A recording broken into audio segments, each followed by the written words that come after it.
இயேசுவே உம்மை ஆராதிக்கின்றோம், எம் வாழ்வை உமக்கு அளிக்கின்றோம், உம்மை அன்பு செய்கின்றோம்.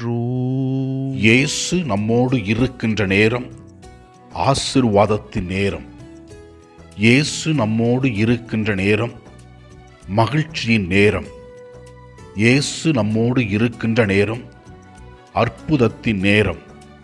இயேசு நம்மோடு இருக்கின்ற நேரம் கவலைகள் தீருகின்ற நேரம். குருடர்கள் இயேசுவோடு இருந்தார்கள், பார்வை பெற்றார்கள்.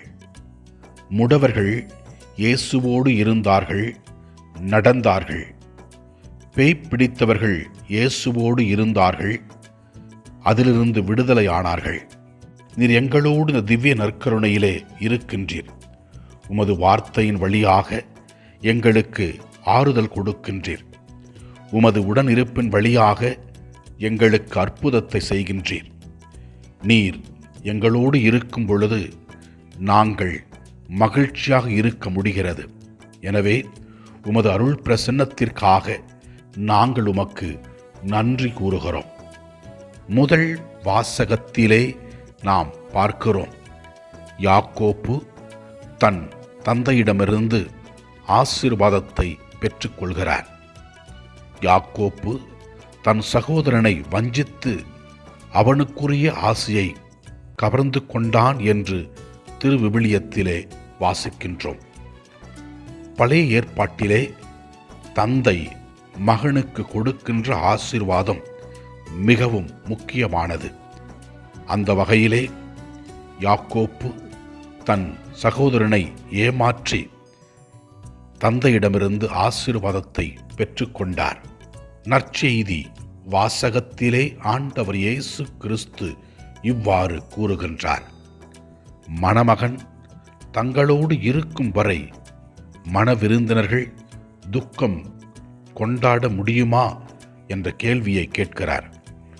இயேசுவிடம் மக்கள் வந்து, உங்கள் சீடர்கள் நோன்பு இருப்பதில்லையா என்று கேட்டவுடனே இயேசு சொல்லுகிறார், இயேசு சீடர்களோடு இருக்கும் வரை அவர்கள் நோன்பு இருக்க மாட்டார்கள் என்று.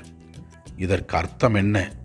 இயேசு தம் சீடர்களோடு இருக்கும் வரை அவர்கள் நோன்பு இருக்க மாட்டார்கள் என்று இயேசு கூறுவதற்கு காரணம், இயேசு அவர்களோடு இருக்கும் பொழுது எல்லாவிதமான ஆசீர்வாதங்களும் கிடைக்கும் என்றும், இயேசு அவர்களை விட்டு சென்ற பின்பு அவர்கள் இயேசுவிற்காக வாழ்ந்து துன்பங்கள் பலப்பட்டு வேதனைகள் அடைந்து கிறிஸ்துவிற்காக தங்கள் வாழ்க்கையை கொடுப்பார்கள் என்பதை ஆண்டவர் இயேசு கிறிஸ்து முன்குறித்து காட்டுகின்றார். எனவே ஆண்டவரோடு இருந்து நாம் ஆசீர்வாதங்களை பெற்றுக்கொள்வோம். இயேசுவே ஆண்டவரே, எங்களோடு இருக்கின்ற ஒவ்வொரு மக்களை ஆசீர்வதியும், உலக நாடுகளை ஆசீர்வதியும், உலகிலே அமைதி சமாதானம் மகிழ்ச்சி நிலவ உதவி செய்யும். ஆண்டவரை நோக்கி ஜெபிப்போம். எல்லாம் அல்ல இறைவன் தந்தை மகன் தூய ஆவியார் நம் ஒவ்வொருவரையும் ஆசீர்வதிப்பாராக. இயேசுவுக்கு புகழ். மரியே வாழ்க. ஆமன்.